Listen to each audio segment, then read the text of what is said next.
Hi, welcome back to That's What I'm Talking About. Today's a very special day. I get to speak with Cara Granat. She is an amazing human being, and we're going to get her here live on That's What I'm Talking About here. So bear with me.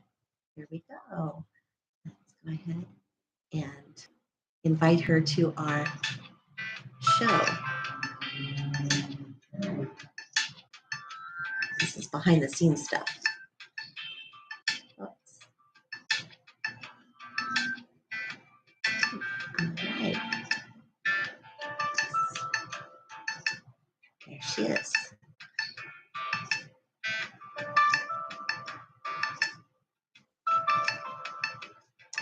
So this is how it works.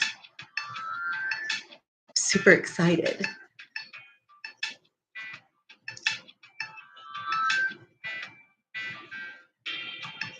So that's what I'm talking about. Oh, I'm tearing. Let's see how this goes. Welcome, welcome, Cara. This is Kelly Marie with That's What I'm Talking About. You're live on the show today. Oh, thank you very much, Kelly. I'm really, really looking forward to talking with you. I am too, because that's what I'm talking about. Hey, I was having fun moving around out in Hollywood Hills area yesterday, and I understand that's where our mutual friend who introduced one another, that's where you used to live back in the day. That's exactly right. That's where I used to live. And yes, she was a tiny little sixth grader with my son, and we just had wonderful, wonderful memories of that place, my home there in the hills. Now, how long did you live there? Oh, I lived there, I think it was about 20, 25 years. Well, then it's fair to say, wait, did you ever eat a Pink's hot dog? Well, I'm vegan, and I went back and forth, but I know Pink's very, very, very well. So in other words, you probably never ever ate a Pink's hot dog.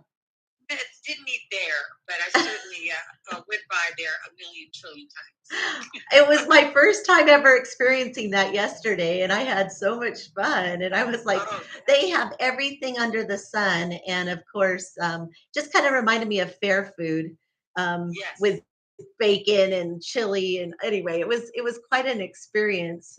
Oh, yeah. Geez, Been there forever. right. It said there 1939, and then when I had looked it up, there was something saying that back in 1946, and I was like, "Oops, there's a discrepancy. Always cite your things, you know." Right. So I was like, "No, 1939." It seems as if so. Yeah, Yeah, I was, Pink's was, I practically lived going back and forth on La Brea. So, yeah. It's so happy down there. Have you had an opportunity to get back to California? I know you reside now in Colorado with your husband, and I understand you have a new puppy. I do, yes. My oldest son is there in Hollywood with my daughter-in-law and grandson. So yes, we try to get there. Not as much as I would love to, because I miss them like crazy. And I have friends and family, other friends and family in California. But yeah, hanging out with my kids is just heaven to me, and I get to really longing for them. Oh, I could only imagine. And it's so nice now that we have FaceTime and we have all the different ways to be able, but just being in their presence and being like able to hug them and touch them, and it's just so much fun. That's So, right. It is. It really is. well, I am super excited. I didn't really say much. I wanted to have you tell us about um, week because to me, that's wonderful and fascinating. And it's just, I caught you just before you were packing up and you were heading to, I believe it was South Carolina, the University of South Carolina. Am I That's correct? Okay, good. That's right. And can you kind of take us off, like maybe a blow by blow, your experience and what exactly were you doing there? Well, yes, it was the Anne Frank Center in Columbia, South Carolina, and the university, the libraries. And yes, I had nearly 20 years of correspondence and a wonderful friendship and mentorship with Anne Frank's father. And That's fascinating to me right there. It's mind blowing to think. well, it's just, I mean, it's quite a journey. And, it's like a gift that keeps on giving. I feel like he's with me all the time. And I decided I was going to donate all those letters. And there were, like over 100 some letters and cards and to his, to the Anne Frank Center. And it's absolutely the most beautiful center. I hope everybody goes there. Columbia, South Carolina. It's just unbelievable. And it's just a world of, it's so eclectic, and people from all races and religions, gather there. These students just take people on tours, and it's just so moving. They've done the replica, just a beautiful replica of the Anne Frank hiding place. And then it's a whole learning center. I sat down with students, and these are the brightest of the brightest, and they're mostly change makers for the world. And I just feel like Otto Frank's letters are in the most perfect place they could be. And they had an event there, and I gave a talk. And then I was accompanied by two other correspondents, longtime correspondents, who I consider my brothers. And they also knew Otto Frank as I did. Father John Neiman and Ryan Cooper. And so after my talk, and after, they had a beautiful display of a lot of their letters, we, told and expressed our own perspectives of how we knew and our reactions to Otto Frank and how he changed our lives. So it was I'm still, coming down from it. It's just, it was very emotional and very moving, and the place was packed with wonderful people. And so I felt like, Otto Frank and Anne Frank, their lives, their words, their legends, our legendary personas are continuing, especially now when there's so much hate and anti-Semitism. So we can get into wonderful discussions of what does hate look like, and how did it originate? And, there's many layers to this story. Oh, and that's what's so fascinating. And have you always wanted to write books as a young person? I mean, I know you said that I was reading somewhere, and let me make sure it's correct, that when you were younger, you just wanted to be heard. And it's like no one took you seriously. Am I correct? And you wanted to be taken seriously. I had a support system in my family and everybody. But when you're a teenager, you don't think anybody really understands you, and that's how I identified so much with Anne Frank. She felt the same way. No, I had a very good upbringing, but what was the reason this whole thing started? It was I was a child of born in, I was raised in the Valley, not born there, but I was raised in San Fernando Valley. And it was the mid-50s, and the Broadway play was Diary of Anne Frank was going strong, and her book was going strong, and they were looking for actresses to star as Anne in the 20th Century Fox movie, The Diary of Anne Frank. And so a talent scout found me. I looked a lot like Anne at age 12. And they said, would you like to audition for the part and come to the studios? And of course, I went out of my mind. What I wanted to be was an actress or a dancer. And writing was always very natural to me. It was very comfortable for me. I've always done that. But, the idea of actually going to audition for Anne Frank, and that was when I first read her. I speak to young people a lot, students of all ages. The middle school students really relate to her because they were her age. They are her age, and 12, 13, 14. These children relate very much to Anne Frank, as I did. When I read the book, I was stunned. I had never read anything like this. I didn't know there was such hate like that. And I didn't know this young girl could have been murdered because she was Jewish. None of this made sense to me. But that's when I went and auditioned for the part. well, I didn't get it, but that's when I said, well, is Otto Frank alive? I knew that 8 of them went into hiding in Holland, in Amsterdam, and all 8 were captured. And Otto Frank, the father, was the only one that survived. And I asked them at that time at the studio, was he still alive? And they said, yes, he was still alive. He was in Basel, Switzerland. Could I write to him? Yes, and they gave me his address. So that's what was the beginning of this journey. Oh my goodness. And when you said you had your friends that also would correspond with Otto Frank, you said Father John Neiman, and also the other gentleman, Ryan Cooper. Similar in age when they started corresponding? No, they were older. A little older. They were older. Yeah, I was one of the longest correspondents of Otto Frank, and but we're somewhat close to age. They really, I did finally meet him, which was an incredible experience. But they met him a lot. They got to know him a lot. And Father John's story is amazing. He had been a Catholic convert, and he didn't know what he was going to do. He was in his late teens, early 20s, probably 20, and he wasn't sure what he was going to do. And when he met Otto Frank and they talked for a great extent, he realized, Otto Frank said, do something good for the world that you want to.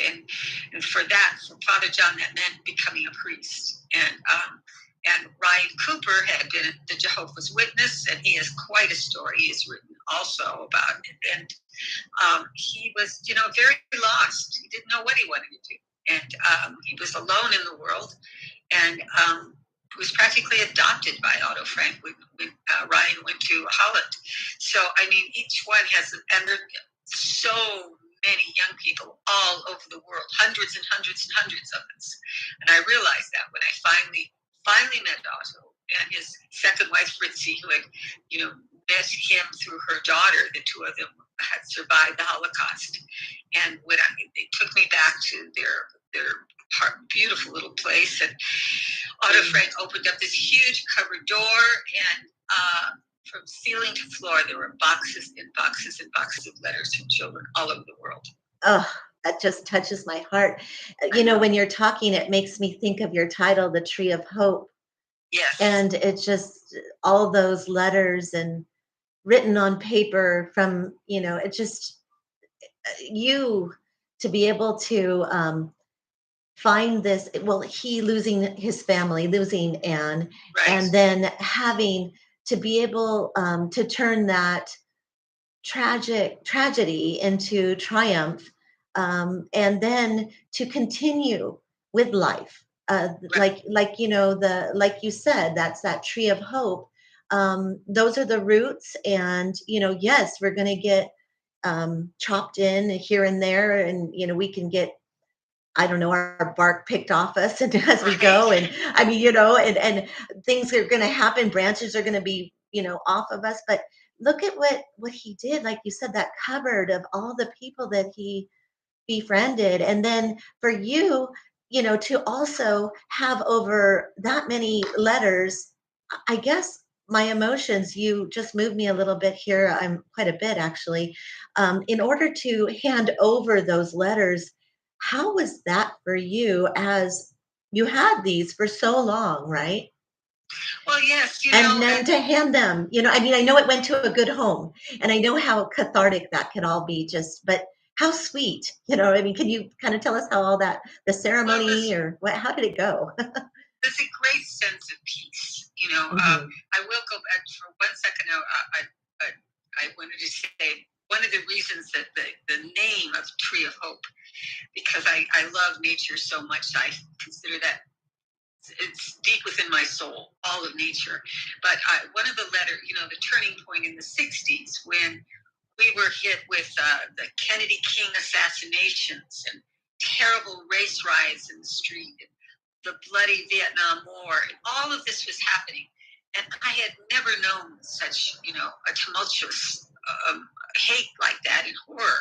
And I wrote to Otto Frank and I said, I don't know why you have so much hope for the world, because I have none. I will never bring a child into a world this cruel. And he wrote back this extraordinary letter. It's my favorite. And he said, Cara, even if you believe the end of the world would be imminent, you still plant a tree today. You must not give up hope. Now, this is a man who lost his entire family, his beloved daughters in the Holocaust. And he was telling me not to give up hope. And a few months later, I received a card from him that said 2 trees had been planted in Israel in my name from Otto Frank. Oh my goodness. Oh my goodness. Oh my God. Oh, I have chills right now. That is well, it's just, to me that he knew that would get to me more than anything because I revered nature so much and I love trees, of course. And so I consider him my tree of hope. And then when I finally met him after all those years and all that encouragement and through, every passage of my life, so many, that he shows me these boxes of letters and says, you're not the only one I write to all these years. And he takes this huge box from the cupboard and he puts it in front of me and he says, and these are your letters. These are your letters. So, I mean, how sweet. I don't know. You've moved me to tears. Oh my goodness. Well, that's real. That's just really, that's speaking from the heart. And for you guys to, we need more of this. We need more. Let's talk about this more. There's so much more to talk about. Earlier on, well, as I was asking you when we spoke just a little earlier this morning, I prompted you, and I was hoping there was somewhere where you were younger and you wrote a poem. Right. And would you be so kind to see if you can bring that forward? It was just, maybe the backstory behind it, because I'm loving what you did and how you wrote that poem. So. Well, thank you, Kelly, for bringing that up because, it's like the core of my life. We all have who we are, even though we take all these different phases of our lives. But within us, it's really who we are and what we believe. And I've always believed, I do today, even when I look at what the hate is and the people that are so filled with hate and they hate the Jews, and they hate and hate and hate. I always had this very naive, I know, dream of can't we just be friends? Can't we sit down together and talk to each other? I know if I would talk to you, I know I could change your life. I know that's not true, but in my heart of hearts, that's what I've always believed. So the poem you're talking about is when I was a little girl, my family and we went cross country, and I don't remember where it was, but we stopped at a gas station. And now this is in the mid 50s. I was 10 years old, and stopped at this gas station, and there was a fountain there that said colored. And I got so excited because I thought, oh, there's going to be colored water. And I ran to it because I was so excited. And the gas station attendant stopped me and he says, you cannot drink from that fountain. I said, why not? He said, those are for colored people. I still didn't know what he was talking about. I'm picturing people with polka dots and stripes. And, what are you talking about? And my parents had to explain it to me. And I remember crying so hard that now we were separated because of the color of our skin. It still makes me cry. And so I wrote this poem. The bare bones of it, I remember, is always drink from the same fountain, always climb the same mountain. Negro, Japanese, Hindu, white should all be friends and never fight. And I still believe that. I still believe that. I still think that way. It is as primitive as that little poem was. I still think that, and that is my dream. That is my dream. And Otto Frank was what he wanted. He wanted to unite the world, and what he did, he made the choice of love over hate. No matter what happened, he wanted to unite people. He wrote to children from all over the world, all religions, all races. And he just wanted to unite them. It took a while for him to even feel good about publishing his daughter's diary that was rescued from. That's another story, Kelly. It's an incredible story how his assistant rescued that diary, and for the first time he saw it. And when he was telling me that's when his eyes filled with tears. The first time he realized that his daughter's words had been rescued, and nobody read one word of her words. And he started to read them and cried. And he said to me, "Know your children, Cara, know your children," because he was the closest to Anne of all of them in that hiding place. But he didn't know her. He didn't know this side of her, that she was this brilliant, sensitive child. And it devastated him. Yeah, it's weird how it used to be back in the day, like kids are supposed to be heard, seen and not heard, and Yes. your opinions don't matter, and you're just a child, and respect, and this and that, and that's so sad to continue to perpetuate something like that. And no, and I'm blessed that my mom always said that my opinion mattered, and even though I was mouthy and Me too. I used to stand up for things, and I definitely see where what he means about knowing your kids, because sure, there's a shell, but you need to know that what is the thought process going on, what is really going on with them. And she was so private, the exterior Anne was funny and emotional, and drove them all crazy, and she adored him. She confided in her father, and he was the dearest person in the world to her. But she kept that other side private. And how many of us do? And right. And then the sad thing is there's so many ill people. I think about our sweet comedian friend. He was lovely, and oh Captain, you know which one I'm speaking of, right? Yes. Mort from Mort. Robin Williams. Yes, lovely Robin Williams, so charismatic and funny, but no one really knew what he was going through. I mean, it's just like they put on that happy face. Like a show. That happy face. And I've fallen victim to this, but I've learned to I did take therapy. I did do therapy. I said yes to therapy, and I learned this one woman, she drew a picture and she said, "This is Kelly in your home, and this is Kelly outside. I want Kelly to be the same person that's outside also in your home," because I was going through some stuff. And so, and also, I think also growing up and learning not to be so fearful of the person that I am, because we're all unique and different, and there's no one like you, and there's no one like Otto, and there's no one like me.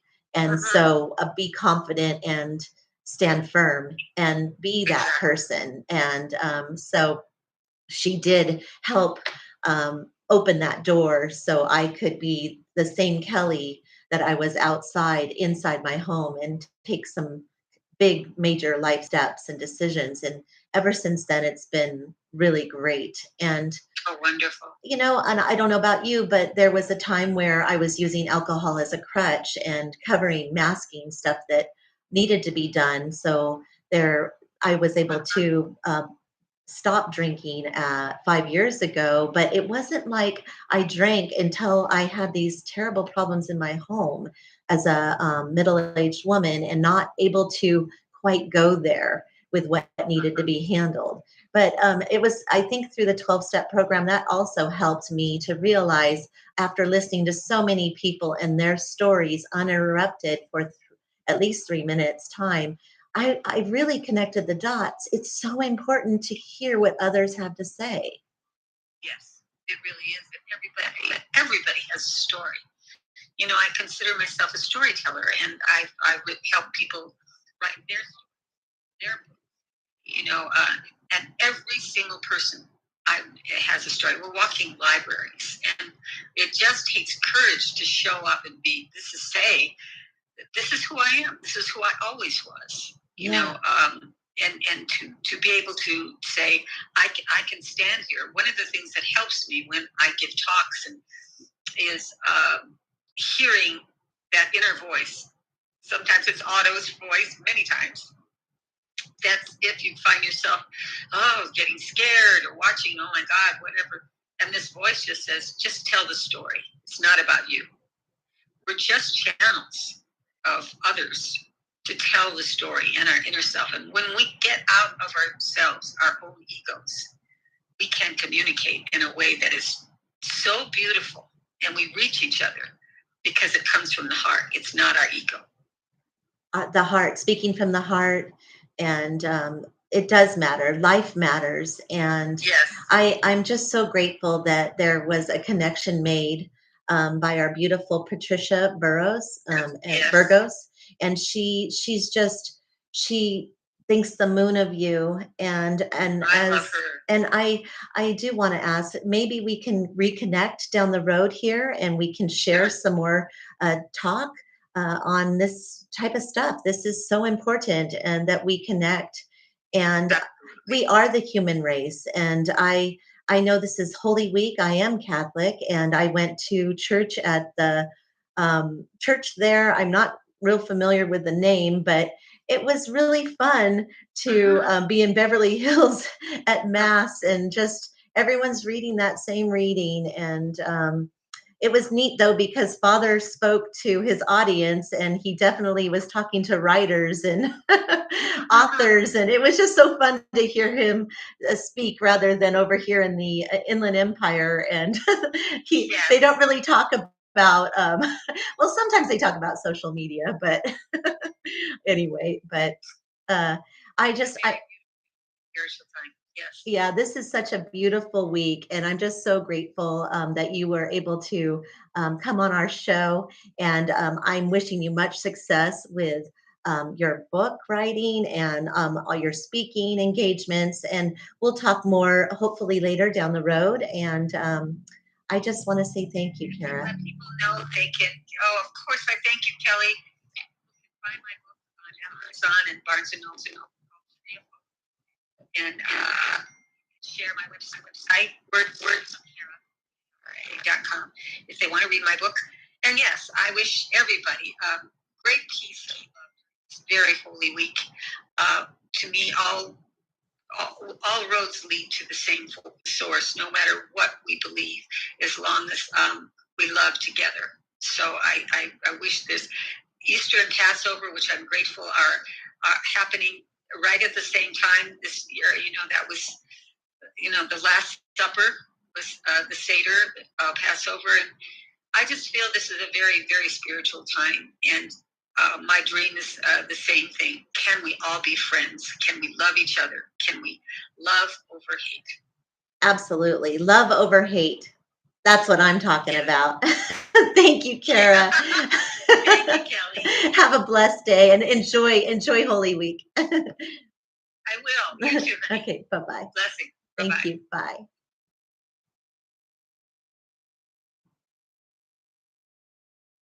That was Cara Will, Tree of Hope, and other books, and can catch her books at Barnes and Noble, on Amazon. And I'm looking forward to my book. It's still stuck in the mail, snail mail. So I can't wait to read her book and have her back on here on That's What I'm Talking About. I sure hope you enjoyed today's show, and thank you. Today is Holy Monday. This is Holy Week, and I'm just hoping you all have an amazing Holy Week, and may God bless you. That's what I'm talking about.